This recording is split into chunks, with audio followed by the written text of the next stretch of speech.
एक आदमी ने दूसरे आदमी की पत्नी को अपनी बाहों में उठाया और बिना कुछ सोचे समुद्र में छलांग लगा दी। लेकिन पानी में कूदने के बाद ही उसे याद आया कि यॉट की सीढ़ी नीचे उतारी ही नहीं गई थी। उन्होंने वापस ऊपर चढ़ने की कोशिश की, लेकिन नाव का किनारा बहुत ऊंचा और बेहद फिसलन भरा था। पकड़ने के लिए कहीं भी जगह नहीं थी। डैनी अपनी गर्लफ्रेंड का स्विम रिंग लेकर आया। उसे उम्मीद थी कि उसके ऊपर खड़े होकर वह नाव पर चढ़ जाएगा, लेकिन कई बार कोशिश करने के बावजूद वह ऊपर नहीं चढ़ पाया। उल्टा उसकी वजह से स्विम रिंग ही फट गई और उसमें भरी सारी हवा निकल गई। इसके बाद उन्होंने नाव पर लटक रहे झंडे को पकड़ने की कोशिश की। आखिरकार जब उन्होंने उसे पकड़ लिया, तब पता चला कि झंडा किसी इंसान का वजन सह ही नहीं सकता था। थोड़ा सा जोर लगाते ही कपड़ा फट गया। अब तीनों जोड़े खुले समुद्र के बीच फंस चुके थे। सभी लोग डैनी को दोष देने लगे। अगर डैनी ने इतनी जल्दबाजी और लापरवाही न की होती तो वे इस मुसीबत में कभी नहीं फंसते। लेकिन एमी को सबसे ज्यादा चिंता अपनी 1 साल की बेटी की थी, जो अभी भी नाव पर मौजूद थी। अब उनके पास सिर्फ यही उम्मीद थी कि शायद कोई दूसरी नाव वहां से गुजर जाए, क्योंकि वे किनारे से कई दर्जन किलोमीटर दूर थे। इसलिए तैरकर वापस जाना बिल्कुल असंभव था। किसी को पता ही नहीं चला कि कितना समय बीत चुका था। ठंड और थकान से लिसा अब और इंतजार नहीं कर पा रही थी। अचानक वह पानी से डरने वाली एमी पर झपट्टी और उसकी लाइफ जैकेट उतारकर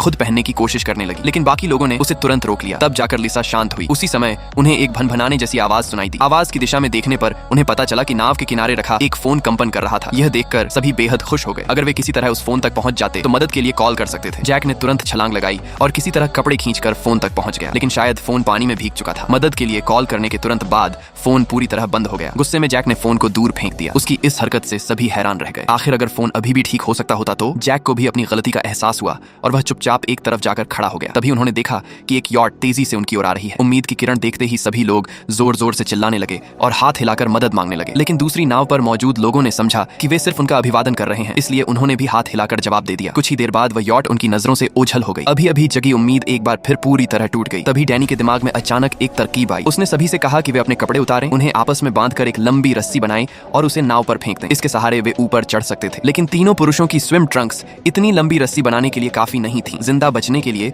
आखिरकार महिलाओं को भी अपनी बिकिनी देनी पड़ी। सभी कपड़ों को आपस में बांधने के बाद उन्होंने उसे नाव की रेलिंग पर फेंका। कई कोशिशों के बाद आखिरकार कपड़े रेलिंग में फंस गए। जैक ने कपड़ों से बनी रस्सी को पकड़ा और ऊपर चढ़ना शुरू कर दिया। जैसे जैसे उसका शरीर पानी से बाहर निकल रहा था, उस रस्सी पर पड़ने वाला वजन भी बढ़ता जा रहा था। आखिरकार उसका एक हाथ नाव के डेक तक पहुंच गया, लेकिन तभी अचानक उसके हाथ की पकड़ छूट गई और कपड़ों की रस्सी फटकर अलग हो गई। एक बार फिर सभी की उम्मीद चकनाचूर हो गई। इसी दौरान एनी का पति नाव के नीचे गोता लगाने लगा। वह देखना चाहता